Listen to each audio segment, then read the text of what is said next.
Mariko, kamusta? So for today's video, pag-uusapan na naman nga natin ulit itong si Silka at saka si RDL dahil hindi na natigil talaga ang mga comments doon sa nag-viral kong video, which is eto, ayan, o diba? Alam ko naman karamihan sa inyo nakilala nyo ako dahil dito sa sikretong shinare ko, pero alam ko naman na hindi naman na siya sikreto dahil bago pa lang din ako gumamit nito, inalaman ko na rin sa iba. So shinare ko lang din sa inyo pero hindi ko na-expect mga Mariko na talagang nag-viral yung video ko na yon. So ito nga mga Mariko, dahil ayan, ubos na naman nga ang aking toner, which is si Silka na may RDL. Ito nga, bumili ako ng panibago. So mga Mari, grabe, totoo ang chismis. Nagkakaubusan ng Silka papaya ay talaga naman ang dami kong pinuntahan. Nakakaloka. Sa Mercury, sa Pure Gold, grabe, nakahanap ako sa isang butika. Ay, talaga, napaka-trending. So ito mga Mari ko, bumili na rin ako ng bagong RDL Baby Face number 2. Pero take note mga Mari, hindi ito nilalahat. Oo, lalo na kung maintenance na lang kayo. Kasi ako mga Mari ko, matagal na talaga akong gumagamit nito last year pa. Pero ayun mga Mari ko, since marami rin nagsasabi na kapag matapang kasi ito mga Mari ko is astringent siya. So dapat hindi po natin nilalahat.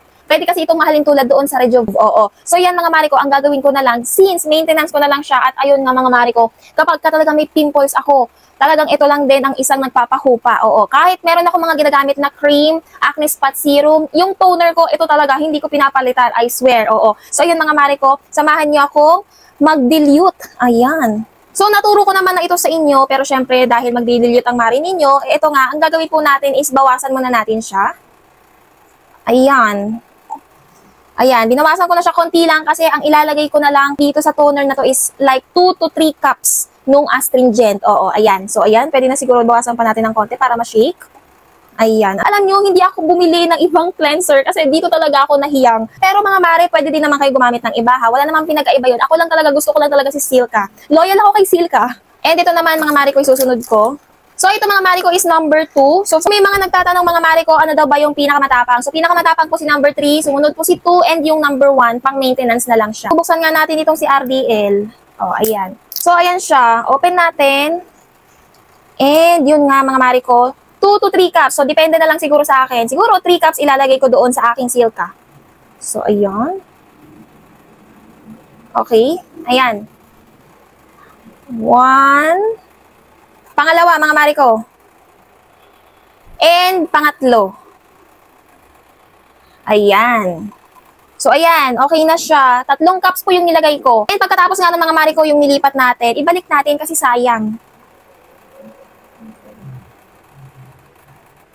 Ayan. And syempre, isi-shake natin yan. Yan.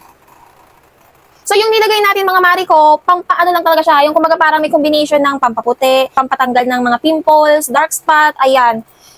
And yun nga pala mga Mari, sa mga nakapanood ng video ko, yung viral video ko, yung unang gawa ko doon mga Mari ko, kinalahati ko yung Silka, and then pinuno ko. Oo, tapos binalik ko yung iba. Ano yung nakita nyo mga Mari ko, no? Pero ayun nga mga Mari ko, sinasabi ko sa inyo na kung ini-maintenance natin, hindi naman kasi forever ganon. Siyempre, may tendency talaga na ninipis yung balat natin kasi nga 'di ba, may astringent pa rin yun. So ayun, konti na lang ang nilalagay ko. So sa tingin nyo na kung okay naman na yung mukha niyo, maputi na, medyo nag-o-okay na, nawawala na yung pimples nyo, bawas-bawasan nyo yung astringent. So kayo na magtimpla, bahala kayo, basta yun yung mixture. Yung RDL astringent number 2, ihahalo nyo dito sa Silka facial cleanser or any cleanser na kung ano man yung gusto nyo. So ayan mga Mari ko, naglalagay ako nito umaga and gabi. So sa umaga, pag gagamit tayo, dapat meron pa rin talaga tayong sunscreen. Yes, sunscreen. Ang ginagamit kong sunscreen is yung kay Brilliant. So ito yun mga Mari ko. Matagal ko nang gamit to. Loyal din ako dito sa Brilliant sunscreen na to. Oo, may SPF 30 to. Maganda. And ayun nga, pag in-apply nyo kasi ito, may instant whitening din siya. Parang alam nyo yun, glass skin effect ganun. O napakaganda. Wala ring white cast yan. So ito yung sunscreen ni Brilliant. So kung meron man kayong gamit ng ibang sunscreen, okay lang. Basta may SPF. So ayun nga lang mga Mari ko. Bye!